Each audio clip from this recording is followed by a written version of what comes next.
All right, so here we are at the end of runway 9er in Williamsport, ready to take off. Remember that our procedure was we have to take off, turn to a heading of 059er, fly to 2200, and then on course from there.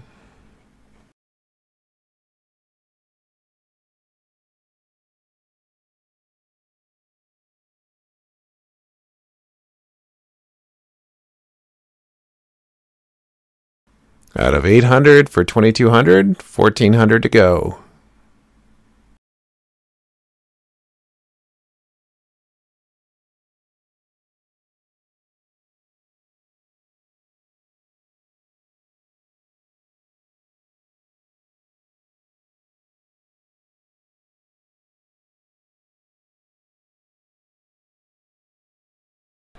So we've made it up to 2200 now, and I can turn on course.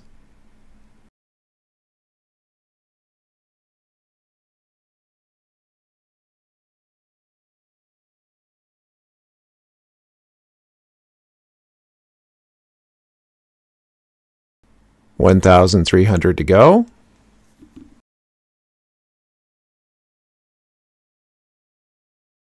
$1,000 to go.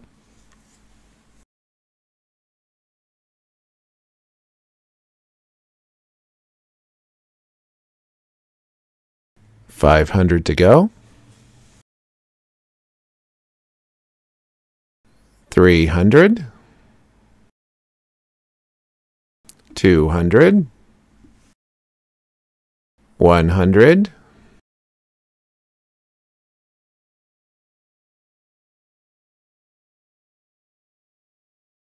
Starting to level off here.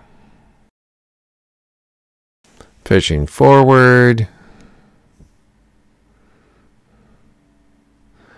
Letting it accelerate a little bit. And then I'll start throttling back here.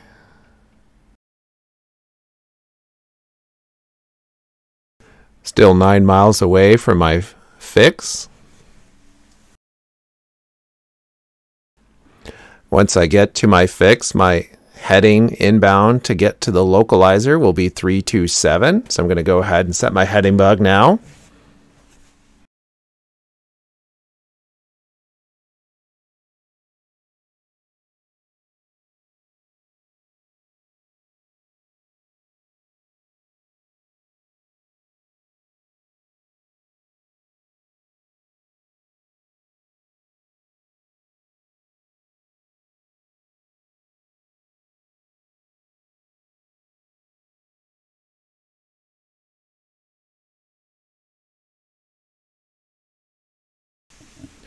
All right, now it's telling me it's time to turn. So now I'm turning toward my intermediate fix.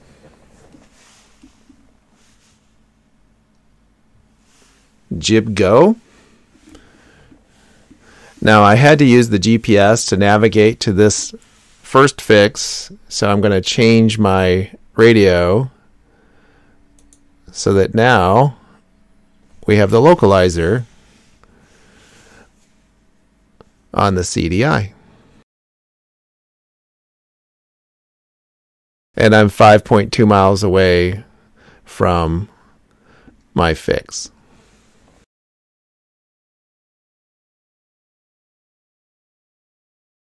Now I don't really have to do this, but I can go ahead and set my CDI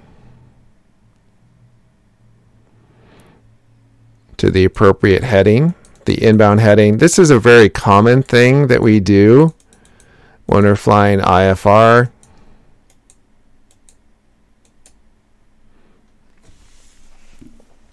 Again, the instrument doesn't care, but it's a good reminder.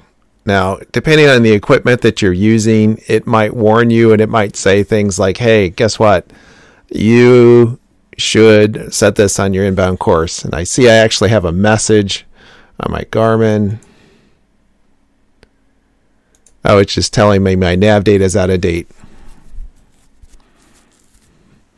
All right, I have another 4 miles to go here. Once I start to intercept this localizer, I'll begin turning inbound. Now, if I was being vectored here, they're not allowed to turn you more than 30 degrees onto the localizer. So it's very common if they're about to blow you past it, they give you a turn that you couldn't possibly make in time that's within 30 degrees of, in this case, 266. So let's pretend I was being vectored here. They might say something like, hey, Cessna 2 Sierra Papa, turn left heading 296, as I'm about ready to blow right past this localizer.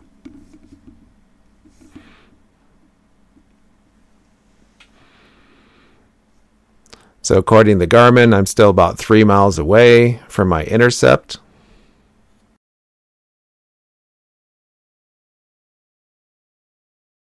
And I'm flying this little Cessna like it's a rental. I've got it almost redlined. At least I did reduce the mixture a little bit.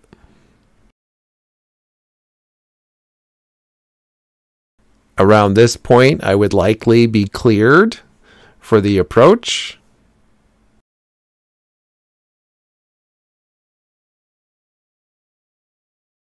All right, and that needle's starting to come in, so I'm going to turn.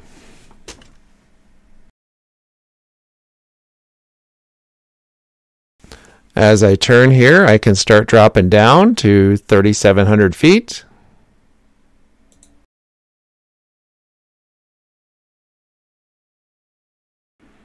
So I'm on the localizer. I still have a lot of altitude to lose.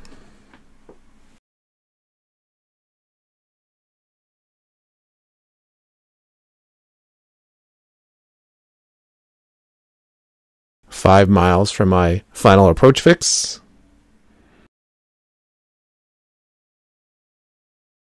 Another 300 feet to go. 4.5 miles.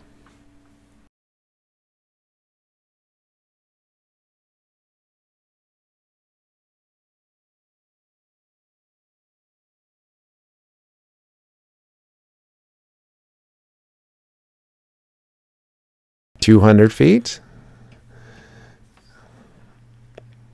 A little bit of a left correction here. Now, one thing you'll notice about this particular approach, there was no timing table. This approach said I needed DME, so I can't do it based on time.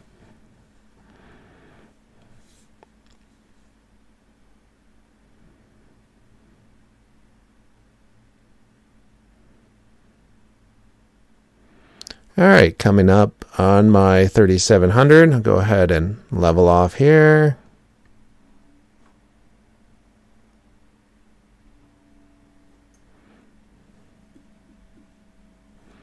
Now, I am flying this approach a little bit faster than you might want to.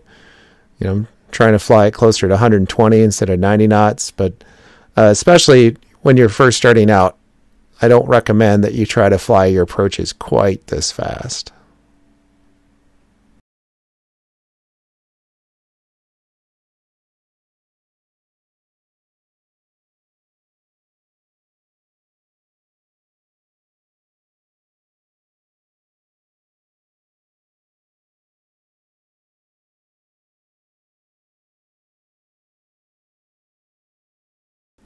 And it looks like we are just about intercepting our glide slope now. That needle's starting to come down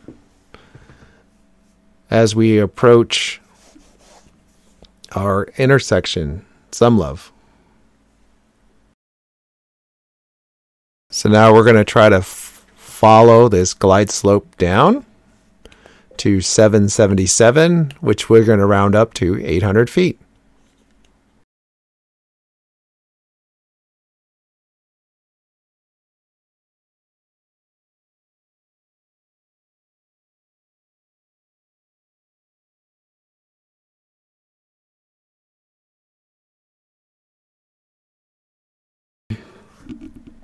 Now, if I flew this at 90 knots, my descent rate to stay on the standard glide slope would be 480 feet per minute, but I chose to fly it a little bit faster at 120 knots. So I am having to descend more at like 600 feet per minute, or 650-ish. So you take 480, a third of that is around 1600.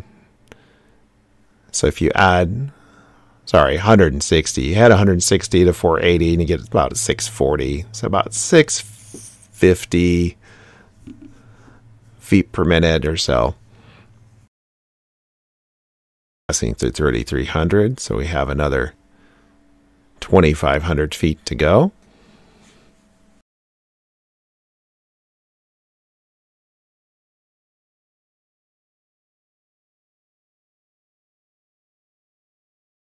(2,000 feet and 6.9 miles to go.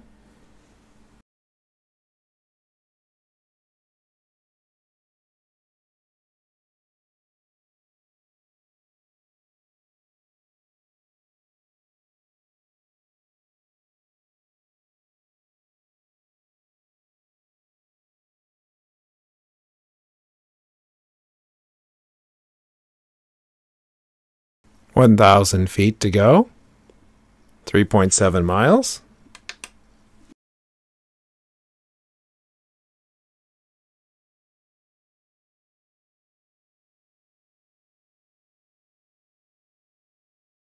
(500 feet.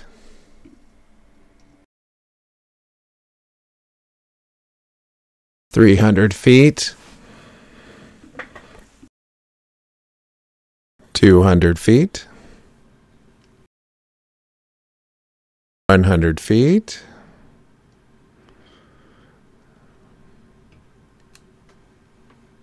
I'm going to start slowing myself up so I can actually use some flaps on this landing.